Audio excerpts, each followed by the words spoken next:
we're all building AI solutions. And I think in the future, everything's going to be an AI solution, whether that's an actual SaaS product or a chair or something much more mundane is going to be an AI solution of sorts. Maybe in kind of the crowd that you and I interact with, that's fairly well understood, but I don't think that's how most people think about the future today.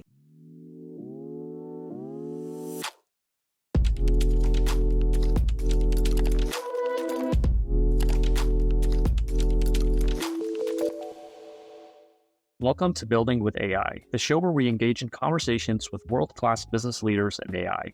Our goal is to uncover tactical advice to help you build and scale better AI products. I'm your host, Haroon Choudery. Today, I'm here with Yana Welinder, the CEO and co-founder at Kraftful. Over the course of the conversation, Yana shares her experience with leading product teams in various tech companies and speaks about the importance of incorporating user feedback from diverse channels for product feedback. As an early adopter of LLMs, Yana shares Kraftful's pivot to a copilot for product builders, its development stages, its future goals and visions, and much, much more. Before we dig in, here's a quick word from our sponsor. Today's episode is brought to you by Autoblocks, the AI optimization platform product teams use to create world-class AI experiences. So, you just launched V0 of your AI feature or product. What's next? Autoblocks unlocks an intuitive yet powerful optimization workflow that helps you continuously understand, improve, differentiate your AI-powered products. Understand how your users interact with your product by connecting user activity to what's happening under the hood of your application. Improve your product thoughtfully and iteratively. Integrate testing of your AI products into your CI workflow and run A/B tests to see what changes are driving great user outcomes. Differentiate your AI products with powerful fine-tuning workflow that lets you turn product usage data into training data. Get started with Autoblocks for free at autoblocks.ai. Now, back to the episode. Yana, welcome to the show. Thanks so much for having me. Really excited to be here. My pleasure. Very excited to chat. I've been following you on Twitter for some time now, following Kraftful's journey. And so really excited to dig into the story and how you're using AI today. Yeah, really excited to chat with you about it. Great. So to kick off, could you give an introduction of yourself and maybe the founding story leading up to Kraftful? Sure. So before starting Kraftful, I led product teams at different tech companies. Everything from being the second PM at a fast-growing unicorn to leading product teams and being responsible for products that were used by millions of people. So sort of like a very different set of roles. And one thing that I've found my teams struggling with is really incorporating product feedback or user feedback from users from different channels. So things like support tickets, app store reviews, user interview notes, but also subreddit. We had specifically at IFT, we had a very active subreddit community. And that was always at the back of my mind.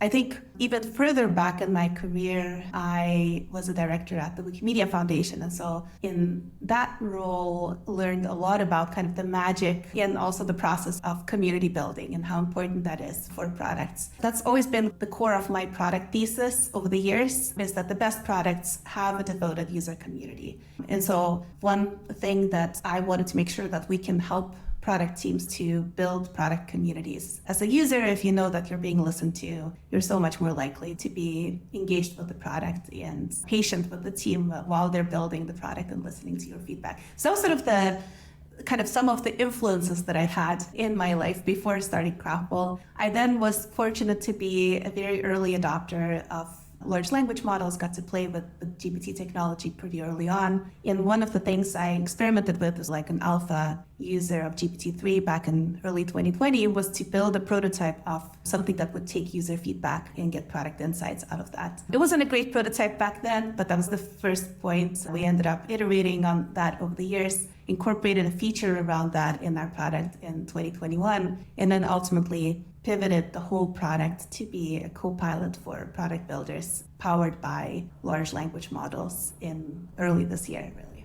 Very cool. So when was the initial introduction, and can you walk through the journey of how it went from the original idea to eventually the AI introduction and the prototyping to eventually a complete overhaul of the product Yeah, exactly. That's exactly right. We launched, we were in the YC batch of summer of 2019. That was really when we started. Back then, still building for product builders, but with the idea that we're going to create this standardized user experience that will help, that will be powered by analytics. At some point, we actually ended up pivoting to that analytics component that was powering our standardized user experience. And in that, when 2021 already contained this GPT-3 powered user feedback analysis. So it was analyzing quantitative and qualitative data. When I built the first prototype, one conclusion that I had was that large language models weren't a great solution for that problem back then. They were excellent at generating text, but not necessarily so great at text summarization. And even as we launched the first feature back in 2021, it didn't seem like the best that it would be good enough for a standalone solution. It wasn't really until 3 in the fall of 2022, that's really when we made the decision to go full in, which ended up being a really pivotal point for GPT technology too, because then ChatGPT launched and GPT-4 launched, and we were able to kind of ride a lot of those waves just because we had just made that pivot prior to those changes. And in terms of the job to be done with a tool like Kraftful, can you describe what the original job to be done was? Did it change over time, or has that stood the test of time throughout? Yeah, the job to be done has been very different. So our mission has been to help product managers and other product builders build better products. Our actual job to be done in terms of how we make that happen has changed very significantly. So we started with this standardized user experience. We then provided all of the information with kind of the analytics solution for how we enable product builders build better products to ultimately be full on copilot, which is what we are today, where we help you summarize user feedback from all of these disparate sources. Then we help you get product insights out of those summaries automatically. And then we help you act on that data. So we help you write user stories and acceptance criteria and push that directly to the development team so that we have this kind of end-to-end process. And we could talk about kind of what the end goal is. And this, I would say, is just one step in this bigger process that we're building out.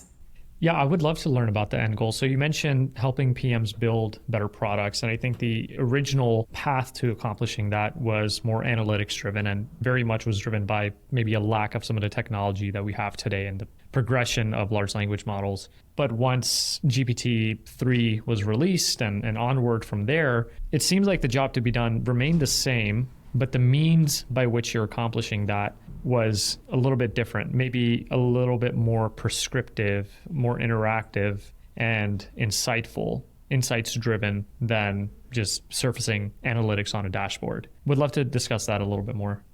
Yeah, but in the early days, we really would just summarize insights for you. Pretty much similar to how you think of other analytics solutions, but focused on qualitative data. So we gave you summaries of what users were saying so that you could act on those summaries. Over time, we've really changed the product into being much more of a product insight tool. So we give you very specific kind of, here's a list of feature requests that users are asking for. Here's the list of complaints, top complaints that we're seeing from users. And then we make it really easy for you to dive deeper on that information and learn more context, ask more questions. There's a few different kind of user flows by which you can do that. And then the next step is to really make it really easy for you to act on that data, right? We freed you up to not have to spend the time to go out and collect all the data, to summarize all the data. AI is doing all of that for you. So what are you supposed to do with your time? You're supposed to be acting on the product insights that we've surfaced for you. And then we make that activity easy for you as well by automatically writing user stories, acceptance criteria, leveraging all of that wealth of feedback that we have in our database so that you can get a first good draft pushed automatically to wherever your team is doing their development work. And then you can obviously iterate on that. Over time, we think there's going to be less iteration needed because we're going to be using not just the user feedback, but also all of the team discussion, all of the kind of the back and forth conversation that would have happened on the team, but leveraging AI to do all of that. Very interesting. So I want to dig into the future state a little bit more, and we'll discuss that briefly towards the end of the conversation as well. But while we're on the topic, it very much seems like you're following this trajectory of descriptive to prescriptive to maybe predictive down the road. So first of all, curious to ask, is there ambitions for Kraftful to be better at predicting user behavior and what users may want down the road in terms of product roadmap? Understanding that part of your future strategy is also to pull in more context from different tools, but is the idea to become a little bit more predictive, or is it just becoming better at the prescriptive part and just giving better advice and feedback? I think there's definitely going to be much more prediction that we will be able to do just by virtue of having lots and lots of insights and being able to make predictions based off of that. I think one analogy that often comes up in product building is this idea of, are you building the faster horse that users asked you to build, or are you building the car that actually is what they need? And I do think that there's some aspect of that building a car that is really the core of what a product manager in the product team is capable of doing once you enable them with all the tools to learn about the faster horse that users are asking them for, right? And I don't think that necessarily will come from a prediction of you're getting all of this feedback from users that are asking you for a faster horse, and then somehow AI predicts that actually they're asking for a car. I think that's really where the human element comes in, and we will help humans do that at a much faster pace or more efficiently. But I don't think that's really where, at least that's always interesting to talk about what's the current version of AI and where's the AI going, right? But that's definitely going to be much more advanced models in the future that possibly can do much more. But that's currently at least not the vision for what we're building. Makes a ton of sense. And I think the leaps that we've seen in the ability of LLMs to reason over time, since you originally had started working with LLMs a couple of years ago, potentially we're going to see there be leaps in their ability to predict outcomes based on the amount of information that they're ingesting. But that's very much TBD. I don't think there's any guarantees there. So it makes a ton of sense that PMs are the folks that are tasked to do some of the prediction work based on some of the insights that they're deriving from a tool like Kraftful. So totally makes sense. So I want to chat a little bit about the introduction earlier this year. So big decision, I'm sure, on your end. I think you completely refactored your code base. Was that the case? Yes, we did. Even though we did have this GPT-powered feature, our product now doesn't share any code with what that did back in 2021.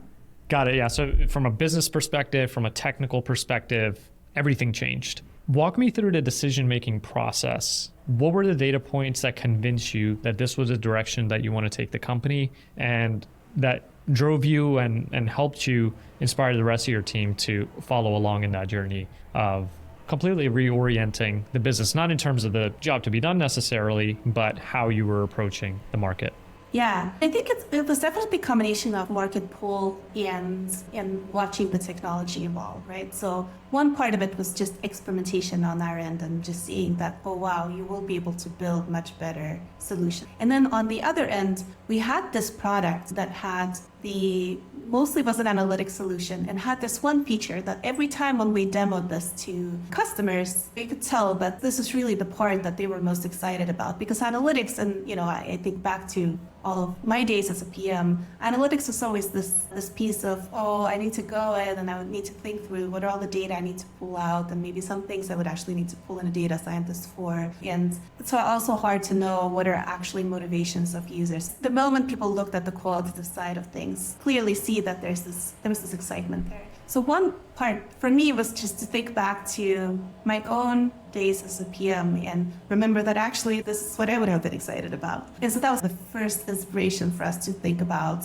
maybe this is what we should be focusing on. Then, despite this being my own problem, personally, I still felt like I needed more validation. And I needed to have something that I could show the team that, hey, not only is this when we're demoing to customers and customers are saying, I want this, but there's something else there. We did a couple of things. One is I went to a handful of conferences in the fall of 2022. One specifically, I went to was Masters of Scale Summit, which is an invitation only, but mostly just had founders, product builders, various execs there. And I would basically just introduce myself as hey, I'm Yana Welinder, CEO of Kraftful. We're building this tool for product builders. And so I would just talk about Kraftful in this future state and then see what feedback I was getting from people. And what was really fascinating to me is it was a very different reaction. People weren't just saying, oh, cool. They were coming with their problems almost. So they would tell me very specific problems that around, our CS team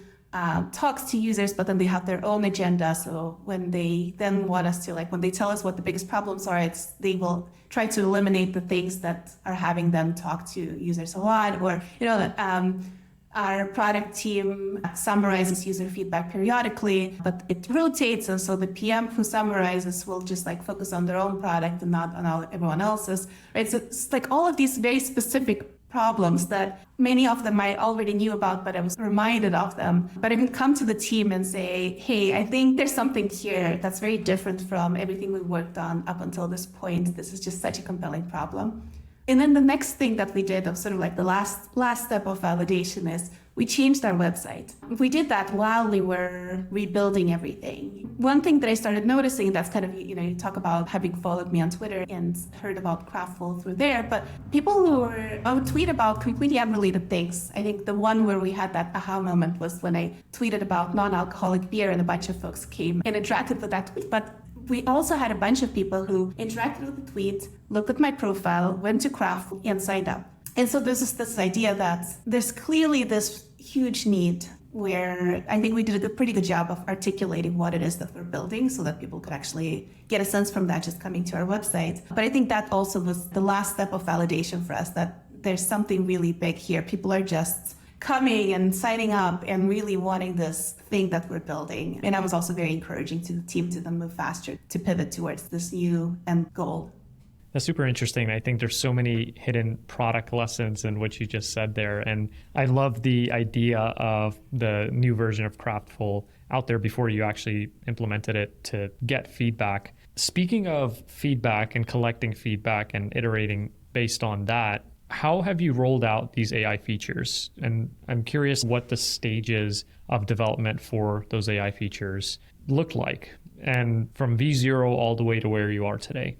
Yeah, we're building this entire workflow, but we need to start somewhere. And so we really started around insight summarization. And so we focused on 3 primary use cases: App Store reviews, support tickets, and free-form analysis, which ended up being a lot of surveys and call transcripts and user interview notes and that kind of stuff. And so we then built a solution around ingesting all of that feedback from various sources, summarizing it through a very kind of complex process. Though actually, interestingly, our process originally was more complex and then became less complex because we were then using GPT-4. And at some point, we outgrew GPT-4 in terms of how much data we were sending. So we had to switch over to using GPT 3.5 and then had to make our analysis process much more complex to get at that same level of performance. And then over time, done more around prompt optimization and fine-tuning to get to the really insightful analysis that we can get to users. And then ultimately added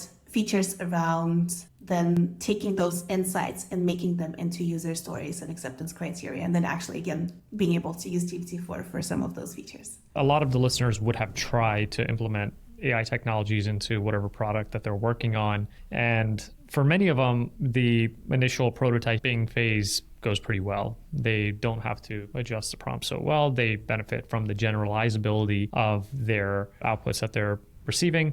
But when you start incorporating that in with a product experience, and when you start wanting to add a little bit more guardrails around those outputs to control the experience a bit more, it can get a little bit trickier to find what that optimal AI experience looks like and how you can craft that. You mentioned you were doing some prompt optimization. You rolled out several AI features. What were some of the challenges that you faced during that process? And how did you keep your eye on metrics for success? What were those metrics of success, and how were you evaluating what was working and what wasn't?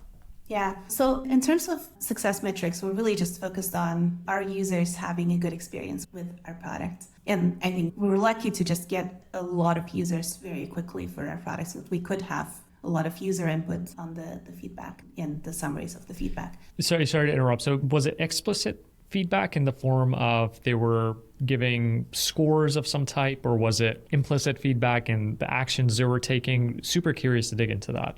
Yeah, so it's a combination. Every piece of feedback, every summary on Kraftful has a way to provide feedback to us on how good that summary is. So you can provide thumbs up, thumbs down. We then take you to a broader survey where we can provide more context on specifically what you think about that piece of summary. We're also very much looking at what behaviors users have in that product to get a sense for, are we providing value? And so we're looking at things like, are people connecting multiple sources? After having connected the first source and seen the feedback summaries, are they then interacting with the summaries in various ways, like actually making those into user stories? And are users coming back? That's a good indicator. Though interestingly, because to some extent our product also runs in the background, we collect all of this feedback and analyze all of this feedback for users daily. And then we push that to, you can get insights via email and Slack. I share that with your team so you don't have to be the bearer of bad news if end users are unhappy about something in your product. Then one thing we've noticed is that a lot of our users actually are monitoring the feedback that they're getting. And then when they get something interesting, they come back. So in terms of engagement and retention, those have been interesting metrics for us to explore, because there is an aspect of set it and forget it until I get an insight I want to actually act on that comes in with our product.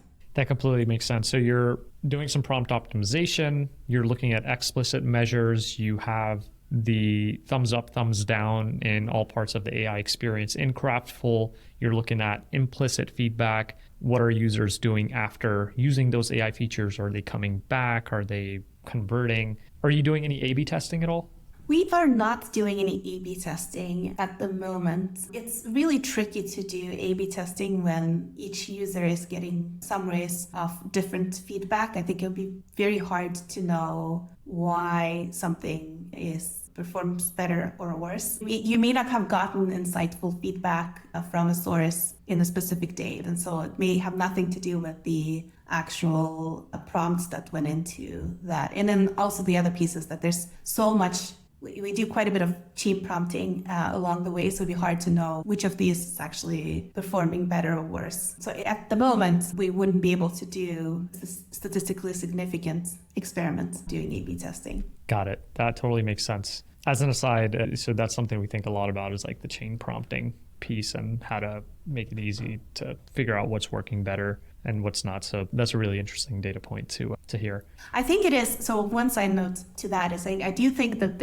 A/B testing is a great mechanism for just tools that do text generation as opposed to summarization. And probably there may be some summarization applications too. If everyone's summarizing the same book or something like that, there could be applications that you could A/B test more successfully today as well. Yeah, essentially, we don't necessarily help with the calculation of the statistical significance of those A/B tests, but I think generally what a lot of our users are interested in is for a given sort of configuration for their LLMs, their model, any processing that they're doing, the prompt versus another variation of that prompt versus another variation of that model, et cetera, for n number of times, which of those performs best according to whatever explicit and implicit feedback that they're collecting. And in the end, normally the volume isn't big enough for them to get like statistically significant conclusions, but it's at least directional, I think is like the aim right now. But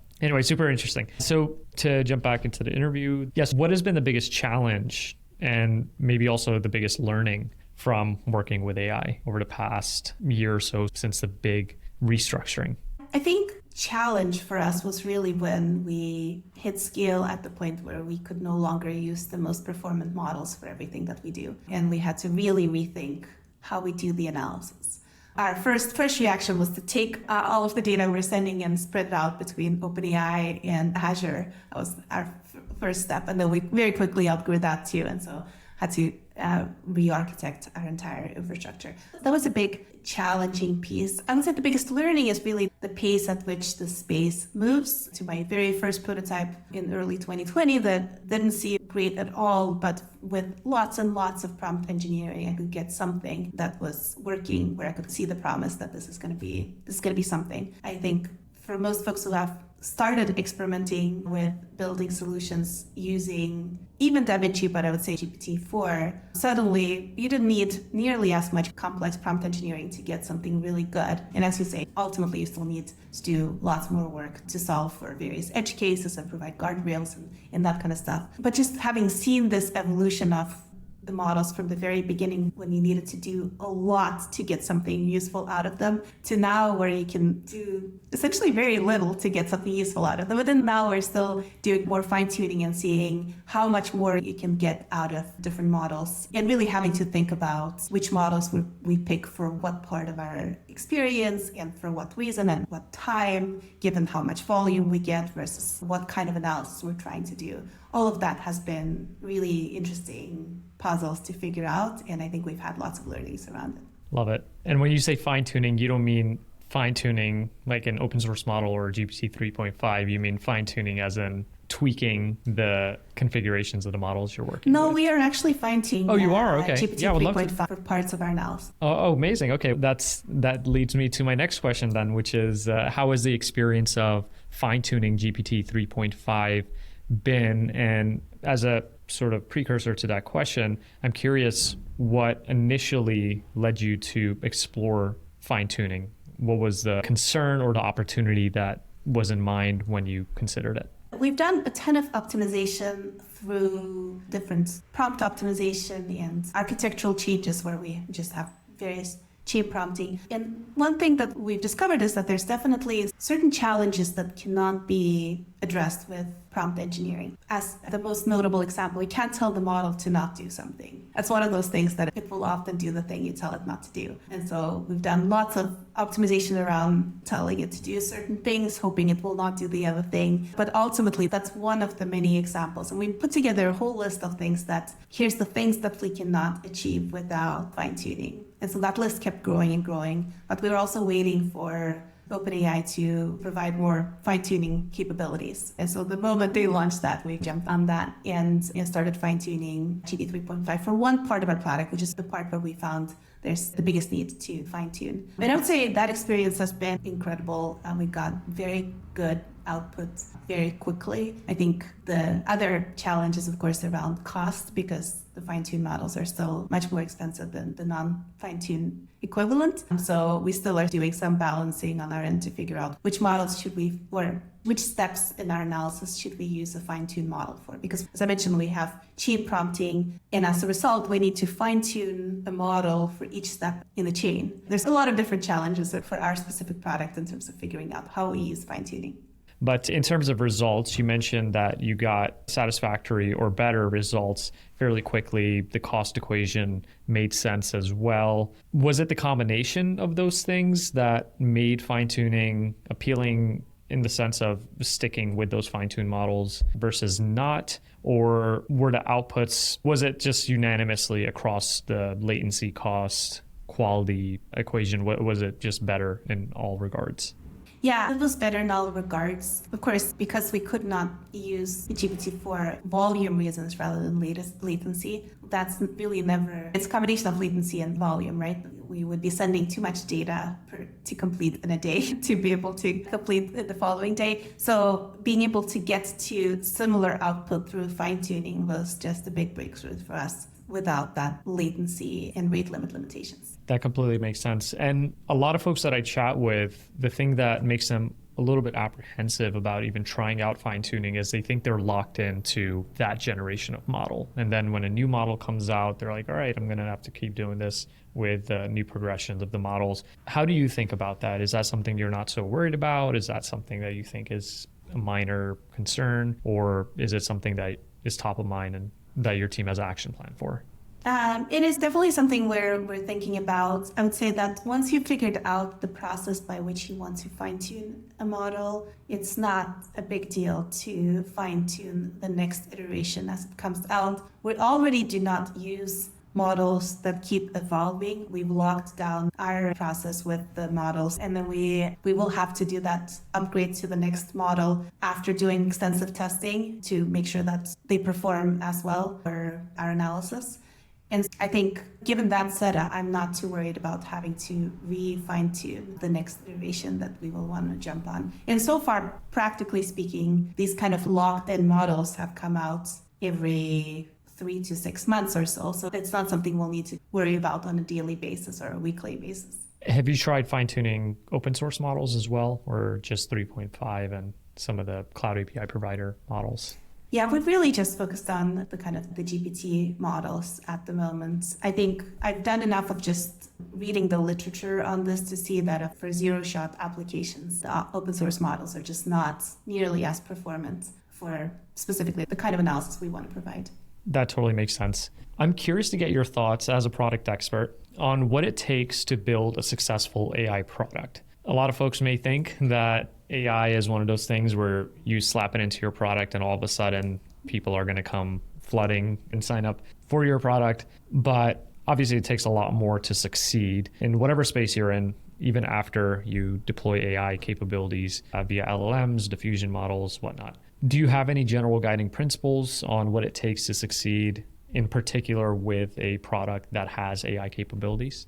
Yeah, I think generally speaking, it's like building any product, right? It needs to be a compelling solution to people's problem. Users don't care about whether you're using AI or not.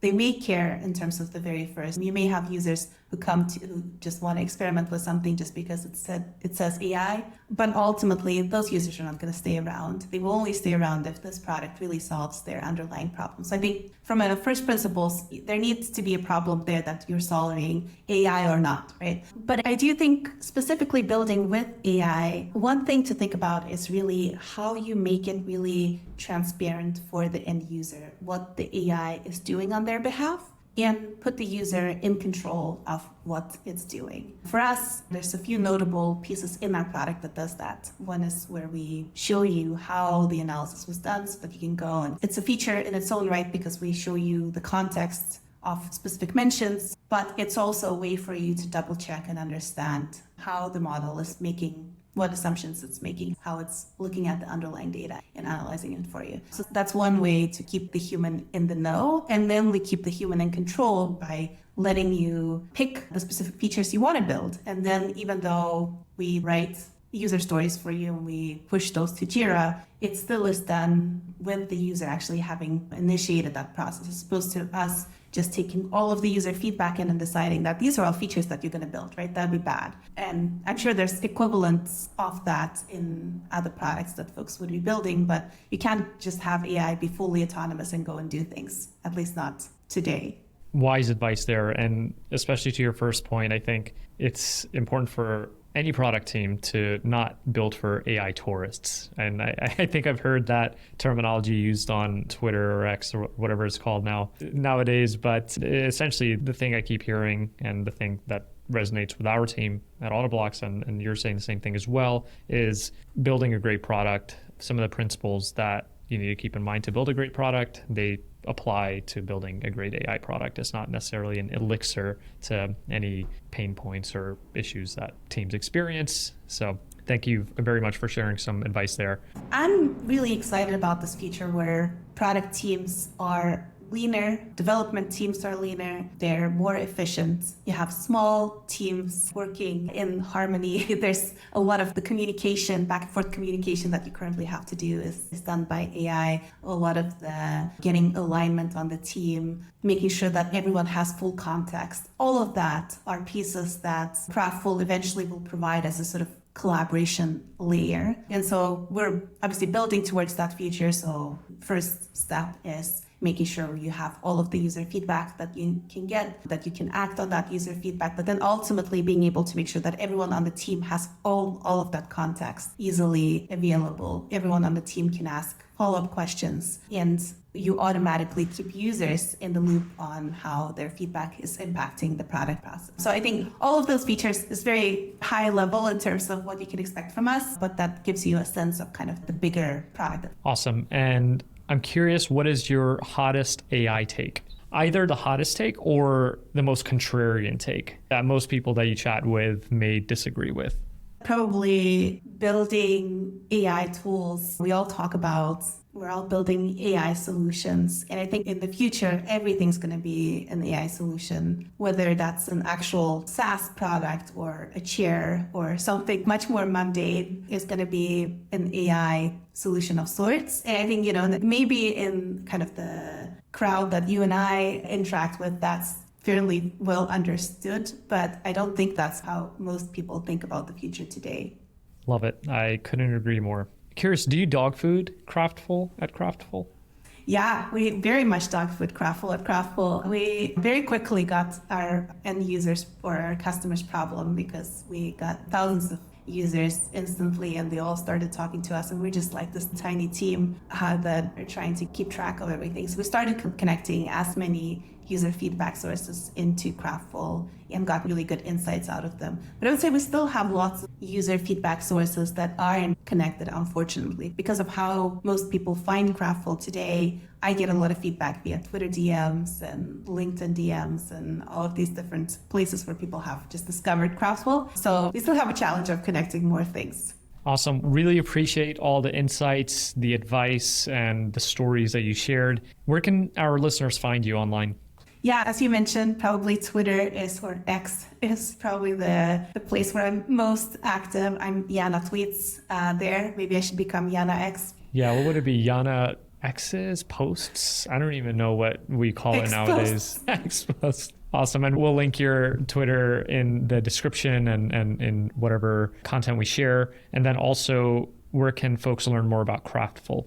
Yeah, Kraftful, probably the easiest way is to just go to kraftful.com. Kraftful is also on Twitter. It is just Kraftful. Same with LinkedIn and Threads. But I would say probably kraftful.com is the best way to learn more. Awesome. Thanks again for joining the show. Super excited to stay connected and follow your journey at Kraftful. Thank you. Thanks so much for having me. I really enjoyed this conversation.